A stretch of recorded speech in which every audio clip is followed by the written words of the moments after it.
Okay, welcome back. We just have 5 minutes left on the show. But then we have someone we'll be talking about earlier, Chineye Ogwumike. She's right here in the studio. I'm glad you could make it. I'm very happy to be here. Thank you for having me.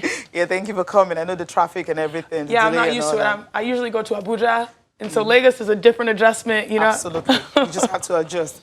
And I'm happy you're able to make it down. But then let's just get into it. I mean, earlier we talked about the program you came to Nigeria, precisely Lagos, to do. I was happy when you decided to meet with the girls in the league because they don't have the opportunity. But you came and what you said, okay, outside your other schedule, you know, trying to empower girls from the Queen's College program and all of the programs you've done, you decided to like, okay, let me meet with the girls playing in the Nigerian Basketball League. What was the experience like for you? Because I spoke to some of the girls and they were really excited about the whole program. Yeah, so my trip here was primarily for Queen's College, but then, you know, the news and the excitement of basketball sort of spread like fire. And so I was able to meet so many other additional young women that were tremendous individuals, tremendous athletes, leaders in the communities. So I came for Queen's College, we had fun, we refurbished the courts, brought new uniforms. It was a really amazing event. I even played with the girls. I didn't think I was gonna play, but it was just so inspiring. And then I also heard that there was an amazing group of young women that are also professional basketball players. And I even apologize because I had too much fun with them. My voice is a little hoarse right now. But I mean, just to go there and just extend my respect for them because they're doing something that is just really unheard of. You know, Nigeria, Africa tends to be a patriarchal society, meaning it's male dominated. Yeah. And I work in the sports industry, which is also male dominated. And I wanted them to know that, hey, you can be anything you want to be in life. You can achieve, don't put yourself in a box. Basketball is a tremendous platform for success. But how are you going to use basketball to further your life? How are you going to use it to inspire people? Are you going to be a coach? We can't play forever. And I've learned that myself as a broadcaster by diversifying my portfolio. But those women are amazing. You should definitely support the women's basketball players here. Absolutely. All right, let me just ask you a question. Unfortunately, we don't have too much time, but the ladies you've seen, the girls you've seen play basketball, in terms of quality, in terms of talent, I mean, what's your impression? Okay, so let me tell you, I've been all over the world playing basketball. I played in China, I played in Italy. My sister has played in Russia, in Poland. We've gone everywhere. And one thing I found is that there's so many different ways that people try to manufacture talent. The talent here in Africa is authentic, fast, strong, just able to move. And those are things that people can't teach. That's at our advantage. Now, it's the skill level that we are really trying to educate and inspire. And I think the girls are doing their jobs. It's on the institutions, the organizations to create facilities so that they can be successful, to create resources so that they can be successful. Right now, everyone learns from YouTube and Instagram, but we should have role models here, which is why I'm here today, to let them know, hey, we see you, we hear you. We're trying to, your talent is top of the marks. We're trying to make the facilities and everything around you to give you that extra boost to succeed.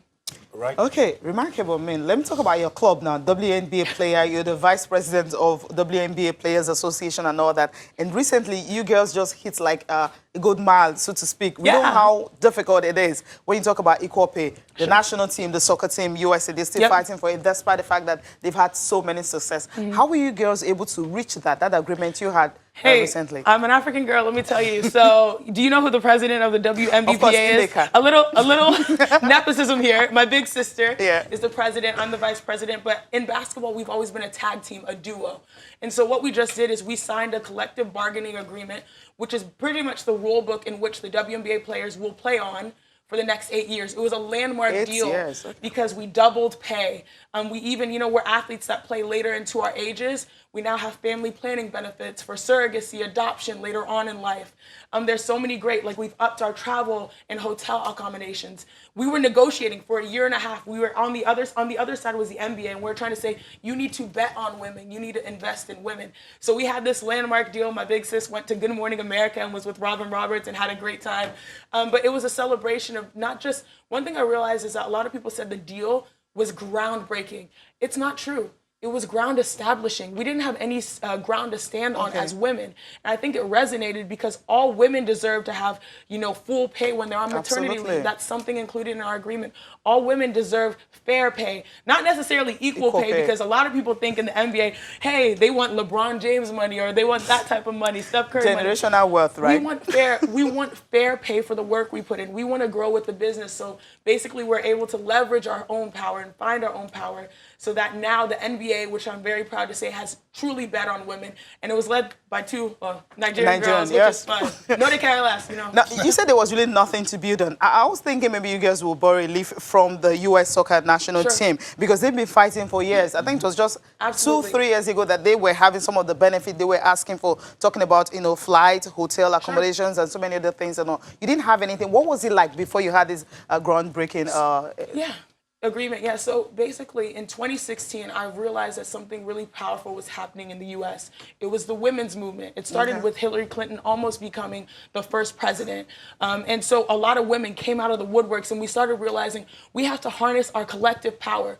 USA Gymnastics took down a sexual abuser. US Women's National Team won the World Cup. US Women's Hockey Team established their own new agreement. And then us in the WNBA, we just got a new CBA. We started talking to each other and having a dialogue and said, how did you get this? How did you get that? And we harnessed our collective power.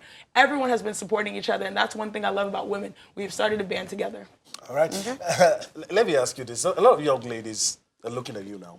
They're watching TV and looking at this. I want to be like this lady. I want to play basketball. But some of them feel that, look, the odds are stacked up against me. I'm here in Nigeria. How can I get to play in the WNBA?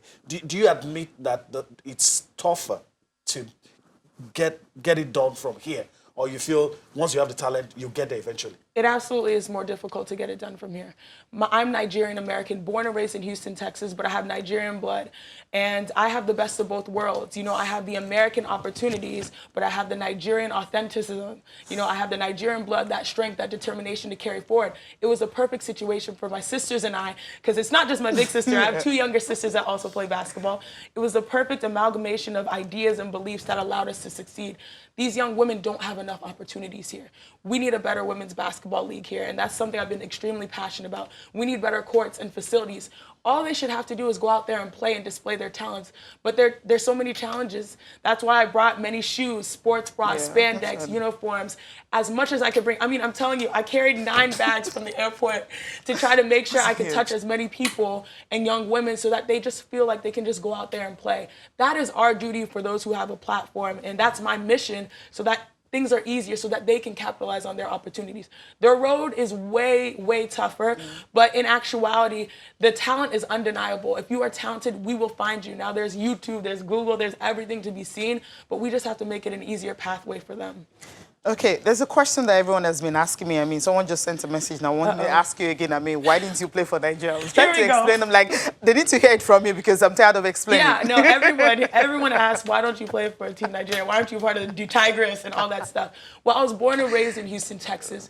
We did not think we were going to be great basketball players. We had tremendous progressive parents in the sense that they let us do sports. My dad, Peter Ogwumike, my mom, Dr. Ogwumike, they saw sports as a good outlet for us to learn teamwork, work ethic, discipline, and just camaraderie. And plus, we're 4 girls in one house, so we had to put us into something constructive. And then we never thought we'd be good at basketball. So as we started getting better, they just said, hey, go to this, AAU tournament, this youth tournament, and go play here. And then next thing you know, we get invited to this USA Select camp. So around 15, 16, we're going to these camps. Even at that point, they didn't think maybe you'll be a good national team member. We just fell into basketball and fell in love with it. And now all of a sudden, my sister will likely make the US Olympic team. Ideally, if we knew we wanted to do this, maybe we would have set our sights to like, okay, let's make a decision. But life just happened. And it just got itself. Okay, finally, the Tigers, of course, and the Tigers and USA will be playing sometime on Sunday or Monday. I mean, the qualifiers, USA have qualified. I know you guys already have the tickets. Are you going to have to try to make me pick against my sister? Not really. Do you think we can actually make it? Nigeria. Make it as in compete. Yes. They will compete. They have competed. In Tenerife not too long ago, they had an amazing showing and they put the whole continent on the map when it comes to basketball. The men have been doing it for a while in the Olympics. Now the women have. So I'm extremely proud. I know a lot of their team members are playing against them in college and stuff. They can make notes. Okay. All right. Your party is short. I had to let you go. Thank you. It's a girl thing. Yeah. So your party is short. A lot of people are listening to you. Although we got to go because we're out of time. But your parting shot to inspire young ladies. Parting shot, if you have a purpose and a passion, you are absolutely unstoppable. All love right, that. Chineye Thank you. Ogwumike, I want to thank you for your time on Thank the you. show. Thank you for being here. My Despite the pleasure. traffic. I'm going to get stuck on the way back. All right, thank you for allowing us to be a part of your day today. We enjoyed this. Of course, we'll be back here again tomorrow. I'm Yemi Adebayo. Bye-bye now. I'm Cecilia Mogbe. Thanks for watching.